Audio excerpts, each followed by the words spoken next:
বিসমিল্লাহির রহমানির রহিম। বাংলাদেশ দক্ষিণ এশিয়ার একটি সার্বভৌম রাষ্ট্র। বাংলাদেশের সাংবিধানিক নাম গণপ্রজাতন্ত্রী বাংলাদেশ।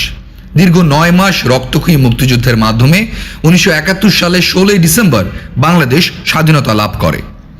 বর্তমানে বাংলাদেশের একটি গুরুত্বপূর্ণ জেলা হচ্ছে গোপালগঞ্জ, যেখানে আমাদের জাতির পিতা বঙ্গবন্ধু শেখ মুজিবুর রহমানের জন্ম এবং এখানেই কেটেছে তার শৈশব ও বাল্যকাল। সেই সাথে এই জেলার একটি উপজেলা হচ্ছে মকসুদপুর।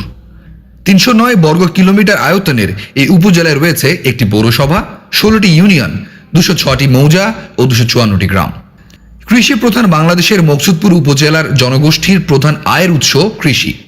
অর্থনৈতিক আয়ের প্রায় 63% আসে কৃষি থেকে। আর এই কৃষি প্রধান উপজেলার অর্থনৈতিক উন্নয়ন সহ সামগ্রিক উন্নয়নের লক্ষ্যে দীর্ঘদিন ধরে বিভিন্ন উন্নয়নমূলক কাজ করে আসছেন মোহাম্মদ কাবির মিয়া। এই মকসুদপুর উপজেলারই কমলাপুর গ্রামে 1970 সালের নভেম্বর মাসে বদিউজ্জামান মিয়া এবং রাশিদা বেগমের ঘর আলোকিত করে জন্ম নেন তিনি। ছোটবেলা থেকেই তিনি ছিলেন অত্যন্ত বিচক্ষণ এবং সহায়তা পরায়ণ ব্যক্তি। তিনি সবসময়ই তার এই এলাকার উন্নতির জন্য নিরলস পরিশ্রম করে যাচ্ছেন। শিক্ষার হার বৃদ্ধিতে তার অবদান অপরিসীম। ইতিমধ্যে কয়েকটি স্কুল এবং মাদ্রাসা নিজ উদ্যোগে পরিচালনা করছেন, যেখানে তিনি সুযোগ করে দিয়েছেন বহু সুবিধা বঞ্চিত শিশুদের পড়ালেখা। সেই সাথে তাদের মান উন্নয়নে এবং পাঠ্য বইয়ের বহির্ভূত অতিরিক্ত কিছু মৌলিক শিক্ষার ব্যবস্থা করেছেন তিনি।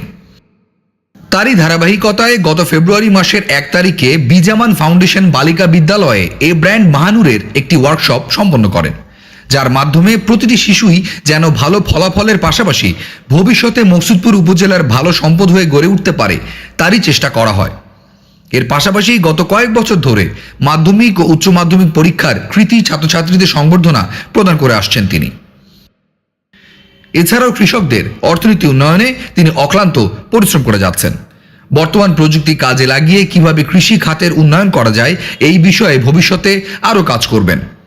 কাবির মিয়া মনে প্রাণে বিশ্বাস করেন মানুষ মানুষের জন্য। তাই তিনি প্রায়ই ছুটে বেড়ান অত্র অঞ্চলের বিভিন্ন মানুষের কাছে, বোঝার চেষ্টা করেন সবার সমস্যাগুলো। মানুষকে ভালোবাসা তার ধর্ম।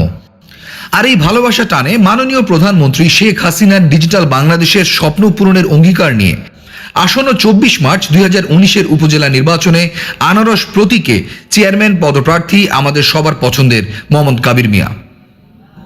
কাবির মিয়া বিশ্বাস করেন প্রতিটা মানুষই সম্ভাবনাময়, তাই তিনি মানুষের কল্যাণার্থে যথাযথ সম্ভব সচেষ্ট থাকেন। তাই আসুন আমরা সবাই কাবির মিয়াকে সামনে রেখে দৃঢ় প্রতিজ্ঞাবদ্ধ হই মকসুদ উপজেলার উন্নয়নে এবং সেই সাথে কাবির মিয়াকে নির্বাচিত করতে 24 তারিখে শুধুই আনারস প্রতীকে ভোট দেই। মনে রাখবেন, আপনার একটি সঠিক সিদ্ধান্তই ঠিক করবে আপনার ভবিষ্যৎ।